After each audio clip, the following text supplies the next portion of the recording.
we're really just a nimble electronic software, wireless radio kind of team that can basically listen to a problem that, that could be solved with technology, just kind of very quickly brainstorm what a potential solution looks like, kind of qualify or quantify potential solutions very quickly, and then from there, actually deliver a prototype also in a very, very timely, nimble fashion. We've been working a lot with the Alberta agriculture industry, and that's been basically related to looking at a new technology to use for the cattle tracking activity. We've now developed several prototype UHF RFID tags, some UHF RFID application-specific readers, because the industry has not used the technology. That something off the shelf or out of a box just simply doesn't fit in a squeeze chute or in a cattle liner or in some of those environments. The current technology has a few what I call gaps in traceability. Mm-hmm. There are places where, the incumbent technology put in place in 2003 for a very specific reason, did a great job. UHF is going to basically allow additional traceability, ease of traceability, ease of use of the technology for certainly the producer. It's now coming to a smartphone near you. The applications, the ubiquity of technology, of service, for that technology to, share information, from a cow to a phone, right, is one of the pieces that is simply going to kind of change the way, that the industry can function.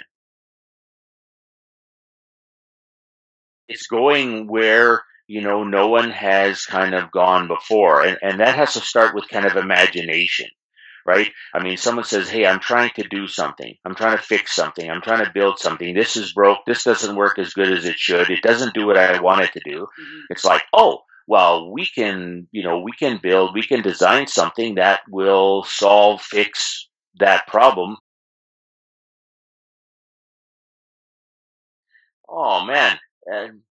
I am totally passionate about it. I mean, again, having an imaginative, really pretty fun-loving group of people to work with, right? Who, are into technology.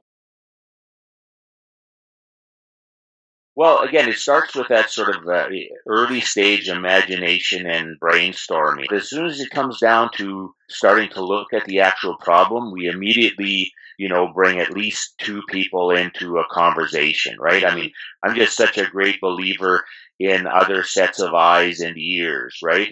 And of course, in my environment, I've seen their creativity, right? I mean, I know what they bring. I know their skills, and it gives me a chance to shut up and listen when we have a group of people talking about a potential problem. And, again, we have sort of hardware, electronics, outdoor people, indoor people, software people. I can't hire anybody who doesn't have an imagination. And yeah, it's definitely that trust factor, because then somebody feels confident to say, I don't think that's going to work. We look back and we see that our footprints are not straight.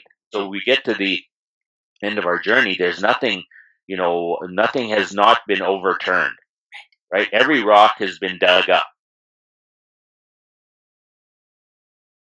Yeah, and I'm proud to be an Albertan. I'm proud to be a Canadian.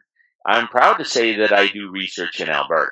So, when you think of our beef industry in Alberta, I mean, I'm trying to do something that will benefit them, first and foremost.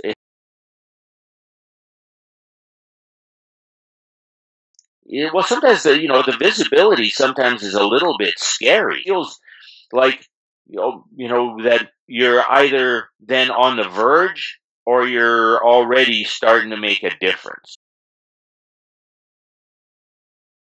Calgary is a great technology, hotbed. I mean, Alberta is as well, and it's just an opportunity to see, see what your community and what your peers, what people in your community are made up of. And again, because they're success stories, right?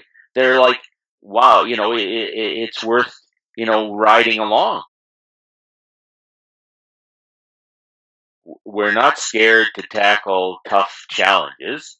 I think we're very good listeners, and we're interested in any problem. Consider us, as an option for technology solutions, right?